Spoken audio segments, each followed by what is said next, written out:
Ghana your man bia influence na Nigeria who de biara da. One attention TV ho. De bia ye ba more dem otina. Asam no to for manager ye de chimu aba baby ayi wo bia. Enti na baby am say send subscribe ya bo mo na subscribe. Na me share button no do. Iwi a na mi adoma no do. Na sam sha like it. Na we abu adwuma papa. Ye mo kokonsa mo wankasa so e de we ya wenyu agi wo bia wo bia. Maame Ng3g3 de ku papa bi ni na Kwasia Foundation and a Jawa Sumasana, a jam medi the midumedi or to the mimid bro. Kwasia Foundation, no said a Juma way any there. A Jawa I am ye kudia, walk of prisons, walk of hospitals, was some orphanages, no acquire more do yet.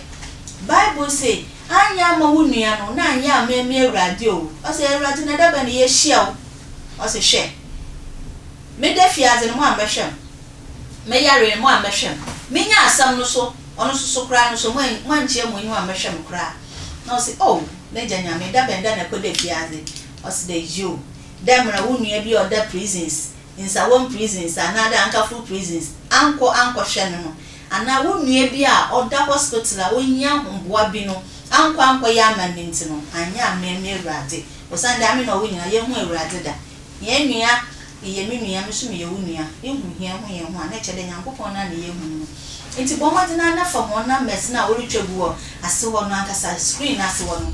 na tro mo na mes no na bomode na contact mo sika kakra na wa awo de fabra entar kakra na wa fabra mpaboa ediban nsu ne nyina ye gine nyina na ya akọche ye za ama ho na eja inshira ni bi so wa aso obia no do University also on pede na nkuti be nyanhira no opede nhyira no bia nya ne de enti no ya ne dam fama papa me gimi de attention TV ahwefo de eja ayemye de mo fa no kwa monye fe ate na nyankopon so rehira wa na we hira mo wa ye de enda ba sambiom no ho kokwansa ne de se wankasa nyim da me de metenase a mame hu social media no ma tete mo rokodo na ade no ena me de bosom attention TV de otofo mo aka ne ye da bro Maame Ng3g3 no nye ayi Naana Brown so de waje wo hu ayi me na wo krom ha na ba sam kra ni sisi ade ko social media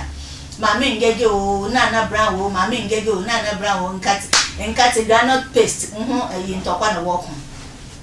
se na din kana ka cho de Maame Ng3g3 ba ka de Naana Brown ne granite paste na oye no sabe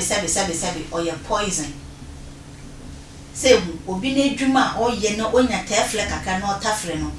it was say kekenti no yi wo sha ko kekenti no jede e da ba abo anu de ne nzama ne oye poison na jede le pede say ne product na de pede say ne eduma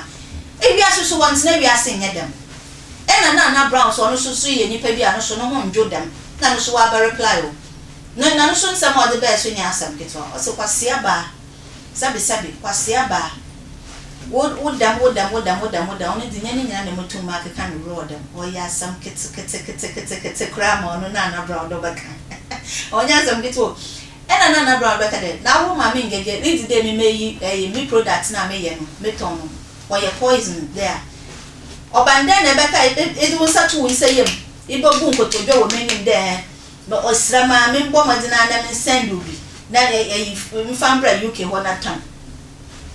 echi oba ne den na wankasa so sanso twa mo ye dua broni na sanso baka de oye poison sisi ane mo hie de na menfa awankasa den na reji wo me ho den na sisi areji ewo Naana Brown ho na Naana Brown bi sa Maame Ng3g3 samen kate onye meshito na mangwa na adin kakra na meye na eja mesu menya bibi kakra wo no say da ba abo na bogumeni mase bo se medwuma de oye poison echi oba nda no wankasa so sanso twa wo ho na baka de mensan so mfa bi sendo na ton wo ho mo no se na chere wankasa no wanwa brem enyi bre bi keke na wanwa brem na nya de yi pede ton ade me product ni bi de mami bia wanwa no brem keke de sabi metum na megina me na do upon all these problems in na metum megina me na do na mankasa so ma start me product mankasa me ye ne kama FDA fo so so wa ma mutumi krata amusumo tum na mzaton nzama otida echi oba ne den ena le baka do ye poison wangasa so wie so a asan so akoshe kukuom abet de won sa tu nse ye ma baka chem de esrema me mobi na fa ai also tan wo UK ho wanyim na egu ase Naana Brown or catch Maame Ng3g3 Maame Ng3g3 baby I will be a media what e ko papa bi na attention TV Maame nka obi om so there Queen Varsity Foundation e ho no wo so masen meja be dey dam dwumadi medze braw bo madina na ka dey Queen Varsity Foundation no mo no dwuma wo ya ni dey wo kosresre prisons wo kosresre njankamba wo kosresre ayi sabi ho a wo hospitals na ade na wa koye ho adoye enu nti no inhira bebrebe a olu nwi gu ni nyina no Queen Varsity se bo madina na wo so wonsan ka wo de na sabi ya chicha beten na wo so wo de ane